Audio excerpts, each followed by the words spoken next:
And it's not a knock, it's just how he plays in that spread wide open offense, and you project that to a spread wide open field. Yes, the arm may not be as strong. I can't imagine there's many people that think Dillon Gabriel's a better quarterback than Shedeur Sanders. I don't care where they were drafted. And if the Browns are the one team that thinks that, then I'm going to suspect it's not true. I never root against anybody. Yeah. But I'd be surprised if Dillon Gabriel's ever a legitimate starting quarterback for the Cleveland Browns. I'd be surprised. I just don't think. Big news coming out of Cleveland. The competition for the starting quarterback spot is getting intense. Right now, it looks like Shedeur Sanders is pulling ahead in the race for QB1, while Dillon Gabriel is starting to raise concerns about whether he can hold onto the job. Gabriel was brought in for his size and physical presence, but things haven't been going his way. His arm strength and overall throwing performance during training camp have been underwhelming. In contrast, Sanders has been consistently outperforming him on the field. At this point, Shedeur Sanders seems to be on track to take over as Cleveland's starting quarterback. This shift could have big implications for the team moving forward. Initially, Gabriel was drafted before Sanders and was widely seen as the likely pick for the top quarterback spot. But there's been one major issue that keeps coming up: his height. At just 5'11", Gabriel's size has become a real concern, especially in a league where physical stature can make a big difference. Throughout training camp, Gabriel has had a tough time making long throws with the kind of ease people expected from him. In a position that demands both power and precision, that's a tough weakness to overcome. Meanwhile, Sanders has continued to turn heads with his ability to deliver accurate deep passes, using his long limbs and natural throwing ability to his advantage. It's become clear that Sanders has taken control of the QB battle during camp, while Gabriel has struggled, particularly when facing pressure or a crowded pocket. That's now led to a lot of talk from analysts, who are wondering if Gabriel's lack of arm strength and ability to perform under pressure might be too big of a hurdle for him to succeed in the NFL. The big question now: how can a quarterback with such a serious gap in his game expect to survive, let alone thrive, in one of the most competitive football leagues on the planet? Gets the ball out, he's accurate. As far as how does that translate to the National Football League, I just don't see it. I don't know why. I'm sure he's a great kid, he plays his ass off, he's a winner, but when I watch him on tape, nothing really excites me about his game other than the fact that he's pretty accurate, got a quick arm. Dillon Gabriel's struggles became pretty obvious during OTAs and minicamps, where some key issues in his game started to show. One particular rep stood out. He looked noticeably worried about defensive linemen swatting down his passes at the line of scrimmage. That concern led him to start releasing the ball a bit higher than usual, and it threw things off. Some of his passes ended up sailing over his receivers' heads, while others got tipped right at the line. It's definitely something he'll need to work on if he wants to seriously compete at the pro level. Dillon Gabriel raises a lot of eyebrows of concern. As you guys know, he had a ball batted down today, and it turned into an interception, pick six. And you guys can see right here, this was a cause of concern coming into the draft when it pertained to Dillon Gabriel, is how, his smaller frame. You guys seen it with the Johnny Manziels. Just kind of with those guys, the smaller frames, getting balls batted down to the line, ultimately turns into interceptions. That being said, both Dillon Gabriel and Shedeur Sanders have things they need to work on. Neither of them is flawless, and the quarterback competition is still very much alive. Sanders has shown more consistency throughout camp, but nothing is set in stone just yet. Both quarterbacks are still in the running, and the battle is only getting more intense. While Gabriel was having his share of mistakes, Sanders was out there dropping dimes during practice. His throws were on point, showing off some serious precision and smart decision-making. One play in particular stood out. He connected with his tight end on a corner route near the back pylon. It was a tight window, with a linebacker trailing, and the receiver pressed at the line. But Sanders placed the ball perfectly. It was a textbook read. As soon as the safety bit on the short route, Sanders quickly recognized the one-on-one coverage and took the deep shot without hesitation. That kind of situational awareness, paired with his accuracy, is what's giving him the edge right now. There's even been some chatter that Cleveland may have picked up Dillon Gabriel just to block another team from grabbing Sanders. According to reports, owner Jimmy Haslam was very interested in bringing Shedeur on board, but not everyone on the coaching staff was sold at the time. Regardless of those early disagreements, Sanders is proving himself where it matters, on the field, showing that he's ready to compete at the highest level. There's a lot of speculation. He wanted Shedeur Sanders. The staff drafted Dillon Gabriel, Oregon, 2 rounds earlier. And they were doing that not because they necessarily loved Dillon Gabriel, they liked him, but they thought it would stop their impulsive owner from forcing them to draft in round 4 Shedeur Sanders. One thing that's really helped Shedeur Sanders stand out is how well he communicates on the field and takes charge of his teammates. His leadership and calm under pressure have pushed aside any lingering doubts about his potential, and he's steadily climbing to the top of the QB competition. The progress he's made in such a short span is making the coaching staff take a second look at their original plans. At this point, it's becoming clear that Sanders is making a serious case to be the future face of the Cleveland Browns. But it's not just the coaches he's winning over. Fans are fully backing him too. Across all age groups, people are showing strong support for Sanders, with many calling for him to be named the starting quarterback. His exciting playstyle, paired with his natural leadership and magnetic personality, has really struck a chord with the fan base. There's a noticeable buzz building around the idea of him leading the team, and fans are clearly invested in his journey. The hype isn't just about what he could become, it's about the energy and spark he's already bringing to the team. Fans want someone who can lead, inspire, and get results. And right now, Sanders looks like that guy. Even veteran quarterback Joe Flacco had high praise for him, saying Sanders puts a smile on his face, not just because of how he plays, but because of the positive vibe he brings to the locker room. It's obvious that Sanders is leaving a strong impression on everyone, from coaches and analysts to his teammates. I don't know if it has an impact on much, but Shedeur's been great. I mean, he's a lot of fun to be around in those meeting rooms, and I think so far there's been, at least once in the meeting room that he's made me crack a smile, and that's what it's all about. He's a young guy trying to learn some football and come out here and practice well and do those things. And like I said, he's been a lot of fun. I mean, he's come up to me and. As the quarterback race in Cleveland picks up steam, it's becoming more obvious that Dillon Gabriel is slipping out of serious contention for the starting role. He came into camp with high hopes, thanks in large part to his size and athleticism, but his recent showings have raised some red flags. Gabriel's inconsistency with deep throws, especially when under pressure, has exposed a major weakness that's tough to ignore. Even with his solid build and physical tools, Gabriel just hasn't shown the kind of arm strength and accuracy needed to compete at the NFL level. His inability to stay composed and deliver under pressure has only fueled more concern about whether he can really hold his own in this league. Meanwhile, Shedeur Sanders is quickly climbing the depth chart, not just because of his standout play, but also due to his physical strength and mental grit. Sanders has been throwing with confidence and precision, even under duress, and he's consistently making smart reads when it counts. His accuracy and decision-making have really popped during training camp. What's more impressive is Sanders' commitment. Even without getting most of the first-team reps, he's stayed locked in and kept a disciplined approach. That work ethic, paired with his upbeat personality and leadership qualities, has earned him the respect of both his coaches and teammates. He's become a favorite among the fans, not just for what he's doing on the field, but for the energy he brings to the team overall. With Gabriel continuing to struggle, Sanders is clearly setting himself apart, not only with performance, but with presence. So now the question goes out to Browns fans. With Gabriel trying to find his footing, and Sanders making a strong push with solid play and leadership, who do you see taking over as QB1? Are you holding out hope that Gabriel bounces back? Or do you think Sanders is the obvious choice to lead this team into the future? Let us know what you think and who you're backing. So he says, this is exactly what he says. I'm told the footage of Shedeur Sanders meeting with the Giants is so bad that both the Browns and the Sanders family have threatened legal action if it is. What in the NFL is happening right now? The New York Giants just leaked a draft interview recording with Shedeur Sanders, and fans are completely freaking out. Did Shedeur take some shots? Did the Giants forget what the word confidential means? Or did someone accidentally hit reply all on something that was supposed to stay locked away?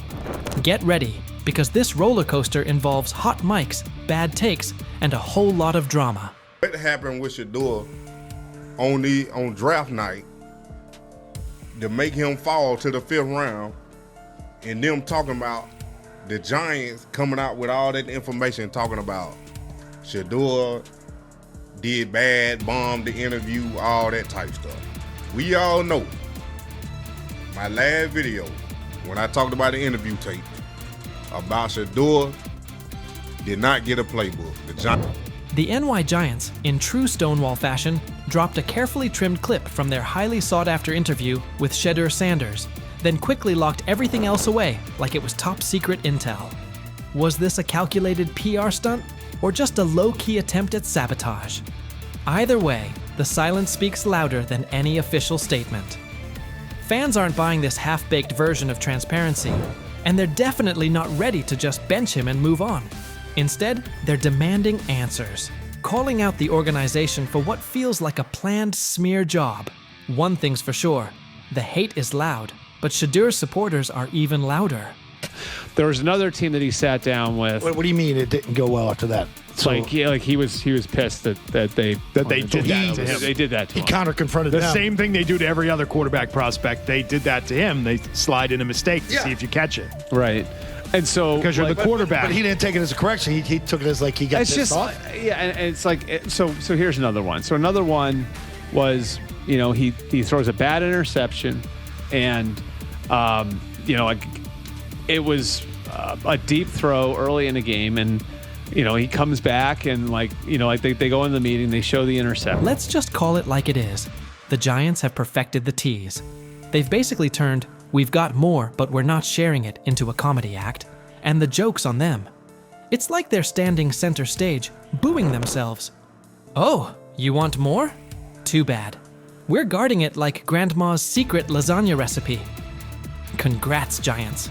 You've officially become the talk of TikTok, X, and even Aunt Barbara's Facebook.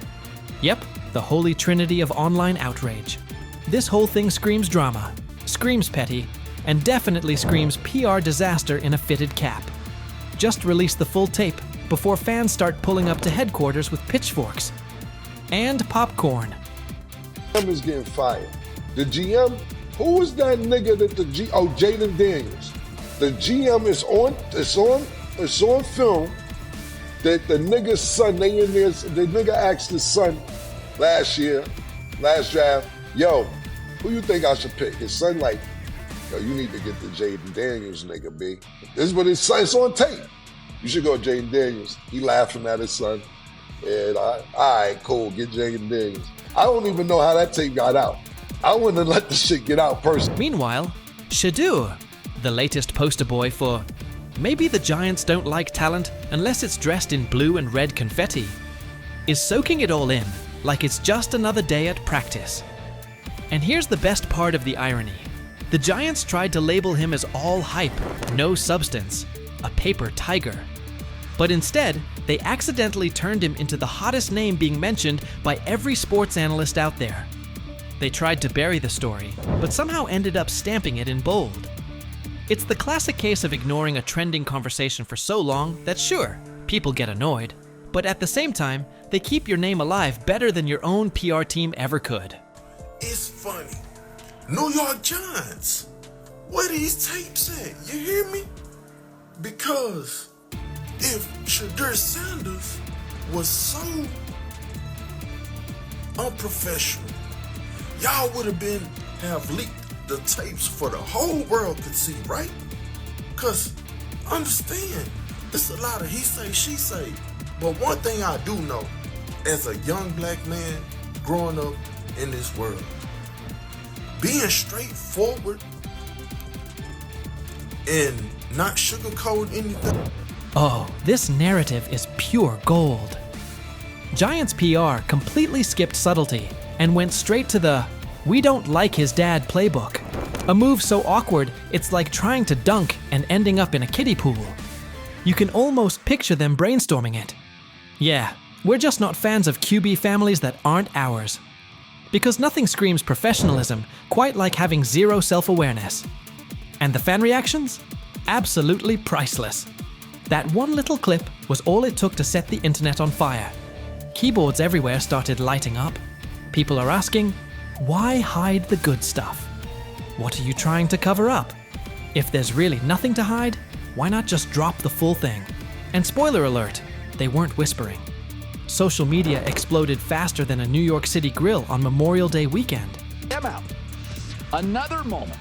What they do during the film and the combine and the meetings is teams will install mistakes intentionally planted in the install, and they want you to catch them. Shedeur didn't, and when a coach called him out, once again, it didn't sit well. It's like, bro, there's not many teams needing quarterbacks. especially since Pittsburgh appears to have a deal with Aaron Rodgers and Tennessee's getting Cam Ward. So you're down to the Giants, who are not in. And that brings us to the next tasty slice of irony. By refusing to release the full interview, the New York Giants probably thought they were hurting Shedeur Sanders' image. But instead, they ended up throwing gasoline on the hype train. Rather than shutting things down, they made him look like the kid who grabbed the last cookie and somehow got blamed for taking the whole jar. Only difference? This kid's got cameras on him 24/7, and he's handling the heat like a seasoned pro. Now, every move he makes is being broken down, every throw studied like it's a presidential debate. Fans are calling it what it is. They've lied on Shedeur. Some say the Giants just don't like his dad. And honestly, that might be true. Maybe this whole thing was just a cheap shot at Deion Sanders by extension. But here's the plot twist. The harder they try to drag him down, the more interesting his story gets. The Giants accidentally turned Shedeur into a walking headline, a controversy in cleats. They tried planting doubt, but all they really did was create buzz. He's no longer just a top draft pick. He's now a symbol of resilience, a narrative goldmine, and living proof that real talent doesn't fold under pressure. It levels up. And at this point, even if the Giants wanted to, there's no turning off the spotlight. Okay, so probably the most fun yet the most difficult thing I cover and we cover all year long is not games. It's the NFL draft. Because I've said this many times, you get lied to for a month to 2 months up to it. And so often during the draft, and every few drafts, there's a guy that really falls, precipitously falls. This year it was Shedeur Sanders, it's been Aaron Rodgers, it's been Dan Marino. Every few years somebody falls a lot. And so, but those stories don't come out until like the fall and after. Let's not overlook the fact that the hate is so strong, you could bottle it up and sell it as radioactive cologne. You can practically watch it leaking out of Giants HQ like toxic sludge straight out of a bad superhero origin story. But here's the twist. Maybe that's their superpower. Maybe the New York Giants really believe they're cooking up some secret formula, a cocktail of manipulation and media spin. But here's the thing. Every bit of shade they throw at Shedeur Sanders only makes his story bigger. Every time they try to box him in as some overhyped diva or question his character, they accidentally hand him another viral moment. And now, he's the underdog hero rising through the smoke. Let's be real. This isn't just about football anymore. This is about narratives, control, and how the establishment absolutely loses it when they're no longer holding the pen. And the real kicker? They still won't release the full interview.